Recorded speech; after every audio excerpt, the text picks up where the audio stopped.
Brothers and sisters, during economic depression and recession, in England, they have arrested a man for molesting a dolphin.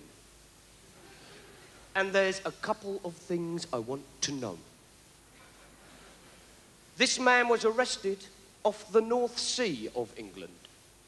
And the thing I want to know is, how do you get and keep a hard-on in the North Sea?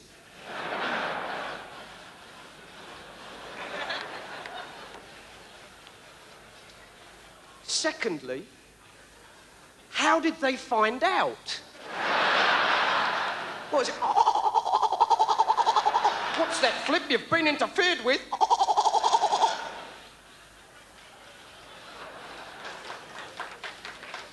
My favourite politician also resigned. My favourite politician is La Cicciolina in Italy.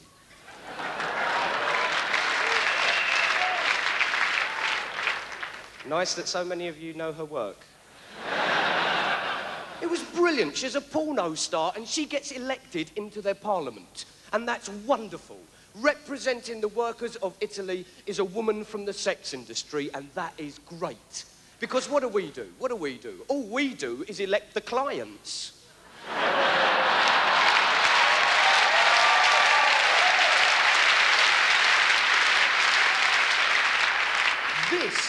This is why I'd love to see prostitution legalised, get the violence out of the whole thing with the pimps, and also, if the prostitutes were legal, they could form a trade union.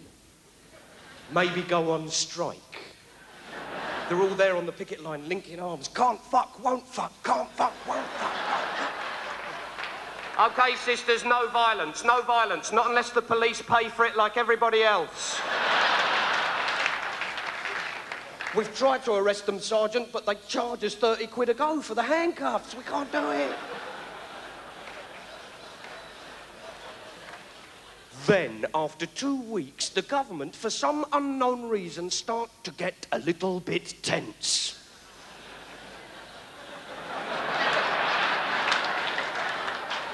They lose their cool, they panic, they declare a state of emergency and call the army in to do the prostitutes' jobs.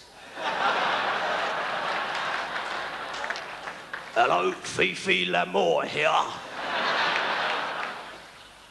We actually tried to kill John Major, our Prime Minister, during the election. Somebody threw an egg at him. An egg.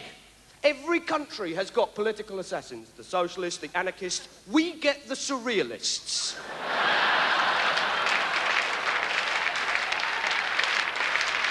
All right, we didn't kill him, but we juxtaposed the futility of art. And they kept on going on about how our election was like a US presidential-style election, and I thought, great, John Major, get into the open-top convertible, and he's been hit. Oh, no, it's an egg. It's definitely an egg. We found a carton by the grassy knoll. No, we found one by the bookstore. Oh, no, it's a two-egg theory.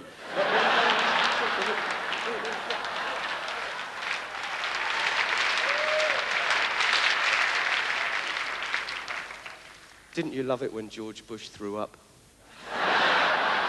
It was absolutely brilliant. I adored it because I've got the video distribution rights for Iraq. It was absolutely brilliant because we rarely see a world leader lose that much dignity in public. I just thought, oh, pray God, he pisses himself next.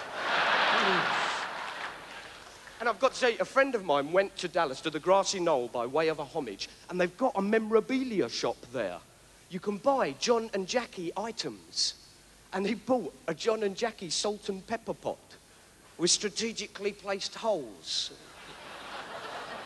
Oh, no, I think it's brilliant. I think it's great. I want to get a George Bush head mustard squeezer.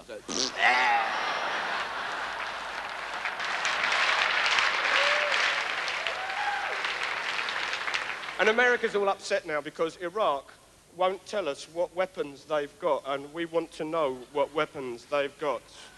We want to know. Well, you sold them to them. Try and remember.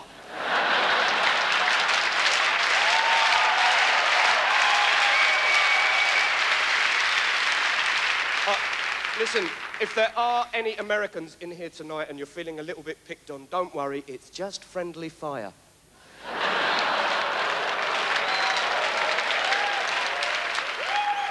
I'm sorry, brothers and sisters, but running across sand dunes with machine guns, shooting members of our own species is not heroism at all. I do believe in heroism, right? I firmly believe in heroism. For me, a hero is quite simply someone who will stand up at 3 o'clock in the morning and just go, right, I'll see if next door's got any rolling papers.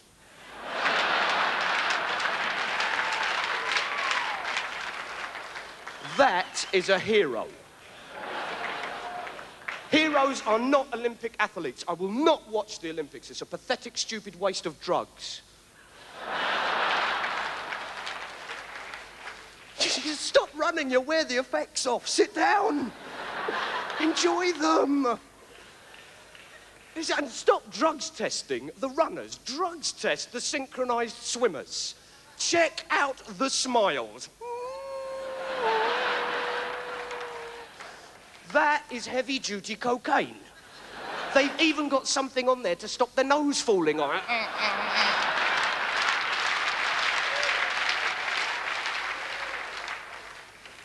I'm going to tell you about my dad. My dad is to the right of Genghis Khan. He'll say things like, oh, mixed marriages never work. Why did you marry a woman then, Dad?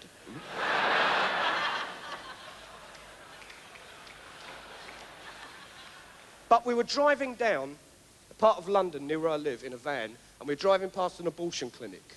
And outside, there was loads of pro-life demonstrators with the big anti-abortion signs. And my dad leant out of the van window and just went, piss off! You don't know what you're talking about, you Bible-bashing bastards! And I just felt so proud.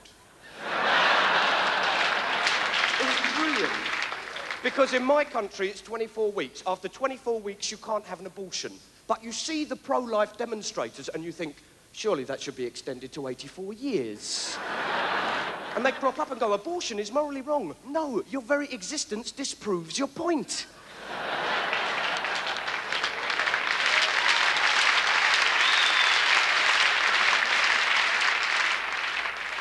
In Minnesota, in America, they have a law. If you have an abortion, be it induced or miscarriage, you have to give it a Christian funeral, and that is sick.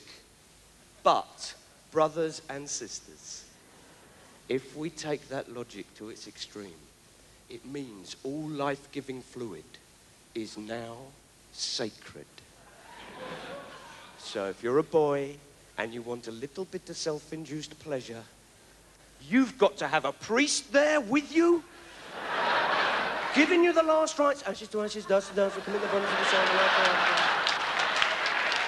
You'll have a very moving ceremony of 4 pallbearers walking down the aisle, bearing a tissue.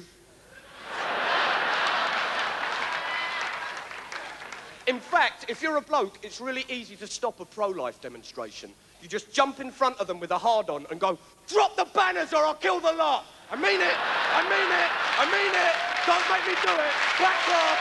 You made me.